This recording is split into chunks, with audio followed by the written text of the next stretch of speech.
गांधी परिवार को लेकर इस समय की सबसे बड़ी खबर अपडेट सामने आ रही है। नेशनल हेराल्ड केस ईडी ने पहली चार्जशीट दाखिल की। सोनिया, राहुल और पित्रोदा पर मनी लॉन्ड्रिंग के आरोप। कांग्रेस बोली मोदी साहब धमका रहे। प्रवर्तन निदेशालय ईडी ने कांग्रेस के नेशनल हेराल्ड अखबार और एसोसिएटेड जर्नल्स लिमिटेड एजीएल से जुड़े मनी लॉन्ड्रिंग केस में मंगलवार को पहली चार्जशीट दाखिल कर दी है। इसमें सोनिया गांधी, राहुल गांधी, सैम पित्रोदा और सुमन दुबे के नाम शामिल हैं। मामले की सुनवाई 25 अप्रैल को दिल्ली के राउज एवेन्यू कोर्ट में होगी। कोर्ट ने ईडी से मामले की केस डायरी भी मांगी है। 2012 में भाजपा नेता सुब्रमण्यम स्वामी ने सोनिया गांधी, राहुल गांधी और उनकी सहयोगी कंपनियों से जुड़े लोगों के खिलाफ इस मामले की शिकायत की थी। ईडी की चार्जशीट के विरोध में कांग्रेस ने बुधवार को देश भर के ईडी दफ्तरों के बाहर प्रदर्शन का ऐलान किया।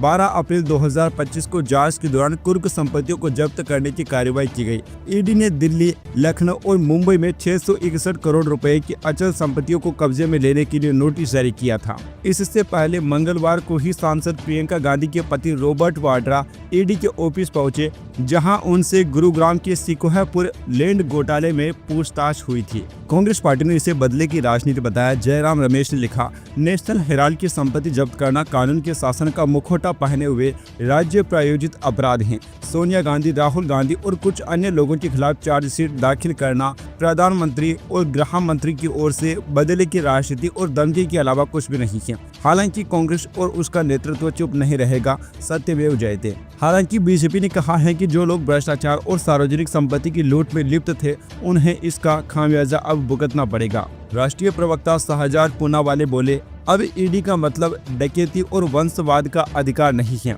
वे जनता का पैसा, संपत्ति हड़प लेते हैं और कार्रवाई होने पर विक्टिम कार्ड खेलते हैं। उन्होंने नेशनल हेराल्ड मामले में भी जनता की संपत्ति को अपना बना लिया।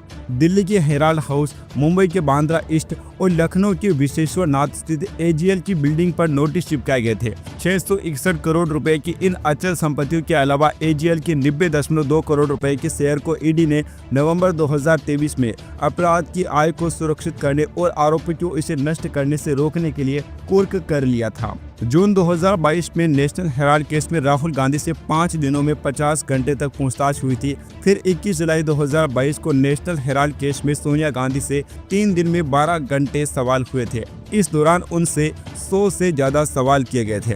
दोस्तों, अगर आपको इस घोटाले के बारे में ज़्यादा डिटेल चाहिए तो मैं आप लोगों को बता देता हूं कि बीजेपी नेता सुब्रमण्यम स्वामी ने 2012 में दिल्ली के पटियाला हाउस कोर्ट में एक याचिका दाखिल करते हुए सोनिया गांधी, राहुल गांधी और कांग्रेस के ही मोतीलाल वोरा, ऑस्कर फर्नांडिस, सैम पित्रोदा और सुमन दुबे पर घाटे में चल रहे नेशनल हेराल्ड अखबार को धोखाधड़ी और पैसों की हेरफेरी के जरिए हड़पने का आरोप लगाया था। आरोप के मुताबिक कांग्रेस नेताओं ने नेशनल हेराल्ड की संपत्तियों पर कब्जे के लिए यंग इंडिया लिमिटेड ऑर्गेनाइजेशन बनाया और उसके जरिए नेशनल हेराल्ड का प्रकाशन करने वाली एसोसिएटेड जर्नल लिमिटेड एजीएल का अवैध अधिग्रहण कर लिया। स्वामी का आरोप था कि ऐसा दिल्ली के बहादुर शाह जफर मार्ग स्थित हेराल्ड हाउस की 2000 करोड़ रुपए की बिल्डिंग पर कब्जा करने के लिए किया गया था। स्वामी ने 2000 करोड़ की कंपनी को केवल 50 लाख में खरीदे जाने को लेकर सोनिया गांधी, राहुल गांधी समेत केस से जुड़े कांग्रेस के अन्य वरिष्ठ नेताओं के खिलाफ आपराधिक मुकदमा चलाने की मांग की थी। जून 2014 में कोर्ट ने सोनिया, राहुल समेत अन्य आरोपियों के खिलाफ समन जारी किया था।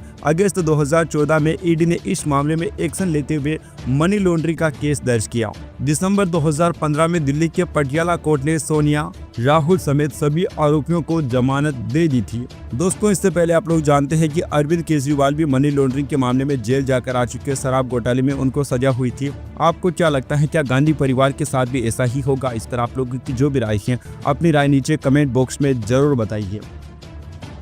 Subscribe now and press the bell icon. Never miss an update.